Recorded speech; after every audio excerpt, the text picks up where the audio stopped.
देखिए हर खबर यहीं पर, सब्सक्राइब कीजिए TV9 भारतवर्ष। नमस्कार, खबरें भयंकर लेकर आपके साथ मैं हूं करुणा शंकर शर्मा। 14 जून को अभिनेता सुशांत सिंह राजपूत के सुसाइड की खबर सामने आई। हालांकि शुरुआती दौर में इसके सुसाइड होने के बाद पुलिस की तरफ से भी कही गई और लगातार पुलिस की तरफ से, यानी कि मुंबई पुलिस का यहां पर जिक्र करना चाहेंगे कि मुंबई पुलिस की तरफ से जो स्टेटमेंट दिया गया उसमें सिर्फ आत्महत्या का ही जिक्र किया गया। लेकिन उसके बाद से लेकर अभी तक जिस तरह से इन्वेस्टिगेशन हुई है और जिस तरीके से अलग अलग नाम इसमें जुड़ते चले गए हैं और जो कई खुलासे हुए, और खास तौर पर जब से बिहार पुलिस मुंबई पहुंची है और उसने इन्वेस्टिगेशन शुरू की है, इसके बाद आत्महत्या के अलावा किसी साजिश को लेकर भी, जो साजिश की थ्योरी है, इसको लेकर भी बल मिलता हुआ नजर आ रहा है और इस तरफ भी तमाम जो सवालात हैं वो उठते हुए नजर आ रहे हैं। तो आज बड़ा सवाल यही है कि क्या वाकई में सुशांत सिंह राजपूत ने सुसाइड किया था या फिर ये मामला कुछ और है? क्या ये साजिश से जुड़ा हुआ एक बड़ा मसला है? यही वजह है कि सुशांत सिंह की जो मौत है वो एक बड़ी मिस्ट्री बनती हुई नजर आ रही है। सिलसिलेवार तरीके से हर एक पहलू का आज हम जिक्र करेंगे और इसे आप बड़े गहराई से समझिए। हालांकि देखिए, 14 जून को सुशांत सिंह राजपूत के सुसाइड करने की खबर सामने आई, लेकिन इस पूरे मामले को एक नया मोड़, नया एंगल तब मिला जब 25 जुलाई को, यानी कुछ दिन पहले ही, पटना में बिहार पुलिस की तरफ से FIR दर्ज की गई। सुशांत सिंह राजपूत के पिता KK सिंह ने जो FIR दर्ज करवाई, अब उस FIR में सीधे तौर पर सुशांत सिंह के पिता KK सिंह की तरफ से आरोप रिया चक्रवर्ती और उसके परिवार वालों पर लगाया गया और इसमें खास तौर पर 15 करोड़ के एक ट्रांजैक्शन का भी जिक्र किया गया। आरोप यह लगाया गया कि सुशांत राजपूत के कोटक महिंद्रा का जो अकाउंट है, इससे 15 करोड़ रुपए निकाले गए और ये जो रकम है वो रिया चक्रवर्ती और उसके परिवार वालों के खातों में बांटे गए। हालांकि इस मसले में अब जो ED है, यानी कि एनफोर्समेंट डायरेक्टरेट है, उसने भी अपने स्तर पर जांच शुरू कर दी है और सुशांत सिंह राजपूत के पिता ने इस मौत के लिए सीधे तौर पर जिम्मेदार, यानी कि सुशांत की मौत के लिए सीधे तौर पर जिम्मेदार रिया चक्रवर्ती को ही बताया। यानी कि इसी के साथ जो तमाम सवालात हैं, हालांकि सवाल तो पहले भी उठाए जा रहे थे,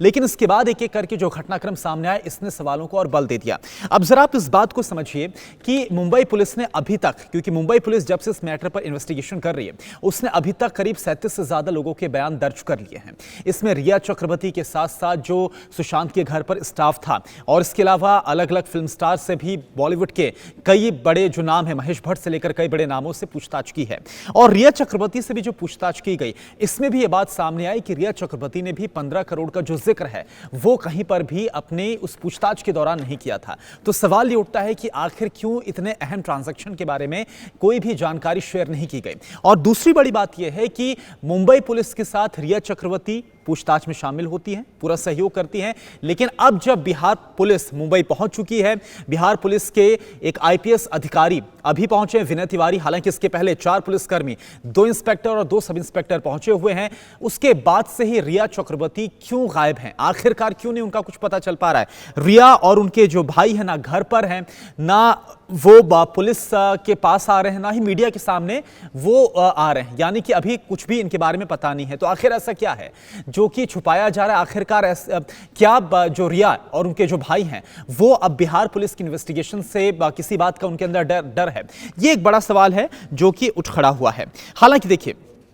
इन सब के बीच एक बड़ी बात यह है जो कि सामने आ रही है और ये जो सवाल है ये अभिनेता शेखर सुमन की तरफ से भी उठाया गया। शेखर सुमन की तरफ से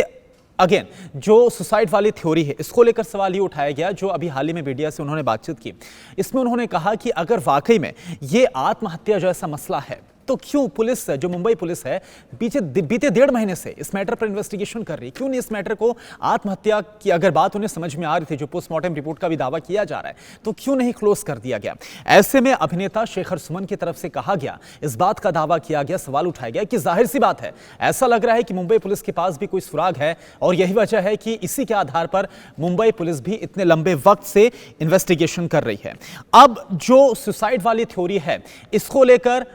तो सवाल उठाए जाते रहे, लेकिन इस बात को लेकर जो सुशांत सिंह राजपूत की जो पूर्व महिला मित्र हैं अंकिता लोखंडे, उनकी तरफ से भी इस बात का दावा किया गया कि सुशांत सिंह राजपूत की ऐसी पर्सनैलिटी थी कि वो कभी भी सुसाइड नहीं कर सकते थे। अंकिता लोखंडे ने यह साफ कहा कि सुशांत सिंह राजपूत ने तो यहां तक का जिक्र किया था कि अगर कोई ऐसा शख्स है जो कि सुसाइड करने के बारे में सोच भी रहा है, तो अगर वो उसके साथ 15 मिनट का वक्त बिता ले तो पूरी तरह से उसका ब्रेन वॉश कर सकता है। और साथ ही अंकिता ने इस बात का भी दावा किया कि सुशांत सिंह राजपूत कभी भी डिप्रेशन का शिकार हुए ही नहीं, और यहां तक कि वो अपने फ्यूचर को लेकर काफी पॉजिटिव थे, काफी सोचते भी थे। और बाकायदा जो पवित्र रिश्ता है, जो कि सुशांत सिंह राजपूत का पहला सीरियल था, टीवी सीरियल, इसमें उन्होंने एक अपनी डायरी मेंटेन की थी, अंकिता की तरफ से बात कही गई, और उस डायरी में अगले 5 सालों के अंदर उन्हें क्या अचीव करना है, ये सब कुछ लिखा था। यानी कि कुछ ऐसी सोच सुशांत सिंह राजपूत रखते थे। यही वजह है कि उनकी सुसाइड को लेकर सवाल उठाया जा रहा है। ना सिर्फ अंकिता, बल्कि सुशांत के एक और जो स्टाफ मेंबर हैं, सुशांत सिंह राजपूत के घर के स्टाफ मेंबर जिनका नाम अंकित है, उन्होंने भी हाल ही में मीडिया से बातचीत में इस सुसाइड वाली थ्योरी को लेकर कटघरे में खड़ा किया, और उन्होंने ये साफ कहा कि जिस दिन, क्योंकि जब सुसाइड की खबर सामने आई थी तब यह भी कहा गया था कि सुशांत सिंह का जो कमरा है वो अंदर से लॉक था, लेकिन अंकित की तरफ से यह दावा किया गया, और अंकित बीते 3 सालों से सुशांत के साथ काफी अच्छी तरीके से जानते हैं, तो उनकी तरफ से यह दावा किया गया कि कभी भी सुशांत अपने रूम को लॉक अंदर से करते ही नहीं थे। फिर आखिरकार उस दिन कैसे अपने रूम को लॉक कर लिया गया, यह एक बड़ा सवाल उठाया गया। और यह भी कहा गया, अंकित की तरफ से दावा किया गया कि जब से रिया चक्रवर्ती सुशांत सिंह की जिंदगी में आई थी, तभी से सुशांत सिंह में काफी बदलाव, काफी चेंज देखा जा रहा था। ये तमाम बातें अंकित की तरफ से कही गई, और ये तमाम वो बातें जो कि लगातार पब्लिक डोमेन में आ रही हैं, और यही वजह है कि तमाम जो सवाल हैं वो अब खड़े हो रहे हैं। इन सब के बीच 26 सवाल सुब्रमण्यम स्वामी की तरफ से भी उठाए गए, और एक खत सुब्रमण्यम स्वामी की तरफ से प्रधानमंत्री को भी लिखा गया। और ये ऐसे 26 सवाल हैं जो कि सुसाइड वाली जो थ्योरी है जो मुंबई पुलिस की तरफ से रखी गई, इस पर कई गंभीर सवाल, ये 26 सवाल भी खड़े करते हैं। भारतीय जनता पार्टी के विधायक है महाराष्ट्र में, जिनका नाम है अतुल भातखलकर, उनकी तरफ से हाल ही में एक ट्वीट भी किया गया और सीबीआई जांच की मांग उठाई गई, और उनकी तरफ से भी आरोप लगाया गया। और उन्होंने क्या लिखा, ये आप देख लीजिए कि इस तरह की अफवाह है कि मुंबई में रहने वाले महाराष्ट्र सरकार के एक युवा मंत्री हैं, उनके हित इस मामले से जुड़े हो सकते हैं, और बाकायदा उन्हें बचाने के लिए जो सीबीआई इंक्वायरी है उससे इंकार किया जा रहा है महाराष्ट्र सरकार की तरफ से। जो महाराष्ट्र के गृह मंत्री है अनिल देशमुख, जो कि लगातार सीबीआई इंक्वायरी की बात को लेकर खारिज कर रहे हैं, और ये कह रहे हैं कि मुंबई पुलिस की जो इन्वेस्टिगेशन है वो सही दिशा में आगे बढ़ रही है। अब मैं आगे बढ़ता हूं, और इसमें एक और बड़ा गंभीर सवाल है, और जो अब एसआईटी, जो कि बिहार पुलिस की एसआईटी काम कर रही है इस पूरे मैटर पर, उनकी तरफ से जो सामने बातें आई हैं वो भी इन सवालों को और बल दे रहे हैं। देखिए, एक तो बात ये कही गई है जो कि एसआईटी की तरफ से ये कि 9 तारीख से 13 जून तक 14 बार सिम कार्ड्स को बदला गया। और खुद विनय तिवारी जब मुंबई पहुंचे, हालांकि अब तो उनको क्वारंटीन कर दिया गया है, और इस क्वारंटीन करने को लेकर भी कई सवाल खड़े हो रहे हैं, लेकिन विनय तिवारी ने पहुंचते ही ये कहा कि 9 से 13 तारीख तक सुशांत सिंह ने अपने सिम कार्ड 14 बार बदले हैं, मोबाइल के सिम कार्ड को। अब सवाल ये उठता है कि ऐसा क्या था, क्या ऐसी बात थी जिस वजह से उन्होंने ऐसा कदम उठाया। और विनय तिवारी ने पहुंचते ही मीडिया से बातचीत में यह भी कहा कि उनकी जो जांच है वो सही दिशा में आगे बढ़ रही है, और बहुत जल्द ही इस मैटर में कुछ बड़ा भी हो सकता है। हालांकि इसके बाद विनय तिवारी को क्वारंटीन कर दिया गया, उसकी जो स्टैंप है हमने भी आपको दिखाई जो क्वारंटीन की है। तो सवाल ये उठता है कि आखिर क्यों ऐसा हो रहा है, क्योंकि देखिए इसके पहले भी लगातार मुंबई पुलिस पर बिहार पुलिस कर्मी जो पहुंचे हुए हैं उनके साथ टकराव की जो खबरें हैं वो सामने आ रही। Mumbai police versus Bihar police की जो बातें हैं वो निकलकर सामने आ रही है, कोशिश की जा रही है। इन सब के बीच एक और बड़ी लीड ये निकलकर सामने आई, एक और बड़ी खबर ये सामने आई कि मुंबई पुलिस की तरफ से कुछ ऐसी डिटेल है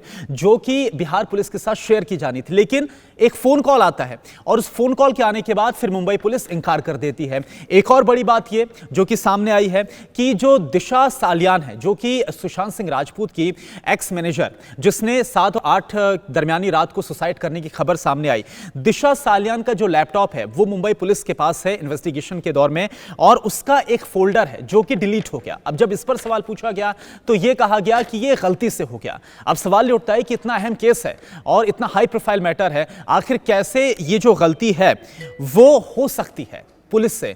और सवाल भी यह है कि क्या वाकई में ये कोई गलती है या फिर जानबूझकर ये सब किया गया, ये एक बहुत बड़ा सवाल है। अब देखिए, जो एसआईटी की तरफ से कहा गया है उन बयानों को एक एक करके आपके सामने रखता हूं। एसआईटी ने बाकायदा शक जाहिर किया है कि सुशांत को दिशा सालियान के सुसाइड के पीछे की वजह पता चल गई थी, और यही वजह है कि सुशांत ने 9 तारीख से लेकर 13 तारीख यानी कि 5 दिन में ही 4 से 5 दिन के अंदर 14 बार अपने सिम कार्ड्स को बदला। पुलिस अधिकारियों जो बिहार पुलिस है जो उसकी तरफ से यह भी दावा किया गया कि दिशा ने सुसाइड से पहले कुछ अहम जानकारियां सुशांत के साथ शेयर की थी और वो जो जानकारियां हैं वो बहुत ही ज्यादा क्रूशियल थी। एसआईटी को यह भी शक है कि सीसीटीवी फुटेज जो कि सुशांत का जो बांद्रा जो सुशांत का बांद्रा में घर है और वहां पर जो सीसीटीवी कैमरे लगे हुए थे उसके आसपास उनके साथ छेड़खानी की गई है, उनको टैंपर किया गया है और अभी तक बिहार पुलिस को जो फुटेज है वो दिखाई भी नहीं गई है। तो सवाल ये उठता है कि जो टैंपर के आरोप लग रहे हैं तो आखिर ऐसा क्यों हो रहा है। तो ये तमाम वो सवालात हैं जो कि इस वक्त खड़े हो रहे हैं। और देखिए बिहार पुलिस एसोसिएशन के जो अध्यक्ष हैं मृत्युंजय कुमार सिंह, उनकी तरफ से भी अभी हाल ही में आरोप लगाया गया था कि जो पुलिसकर्मी हैं बिहार पुलिसकर्मी जो गए हुए इन्वेस्टिगेशन के लिए और जैसा सलूक उनके साथ हो रहा है, जो धक्का मुक्की खबरें भी आई हैं वो बहुत ही खेदजनक है, परेशान करने वाली हैं। और ऐसे में बिहार के जो पुलिसकर्मी है इस टीम को जान का खतरा भी है। तो क्या कोई ऐसी इनपुट्स मिल रहे थे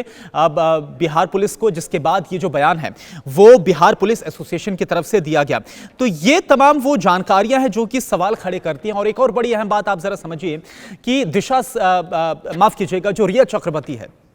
रिया चक्रवर्ती अब इस पूरी जांच से बचती हुई नजर आ रही हैं जो कि अब उन पर आरोप लग रहा है। ये वही रिया चक्रवर्ती है जिन्होंने बकायदा पहले ट्वीट भी किया था और खुद गृह मंत्री अमित शाह से सीबीआई जांच की मांग की थी इस पूरे मैटर पर। 16 जून का ये पूरा ट्वीट है। लेकिन इसके बाद जब 25 जुलाई को पटना में केस रजिस्टर हो जाता है, जब एफआईआर इस पूरे मसले पर दर्ज हो जाती है, तो इसके बाद रिया चक्रवर्ती सुप्रीम कोर्ट का रुख करती हैं और मांग की जाती है कि जो केस है उसको पटना से मुंबई ट्रांसफर किया जाए। तो ऐसा क्यों है जो रिया चक्रवर्ती ये चाहती हैं कि पटना से मुंबई ट्रांसफर किया जाए इस पूरे मामले को, और किस बात का डर है जो कि उनको सता रहा। और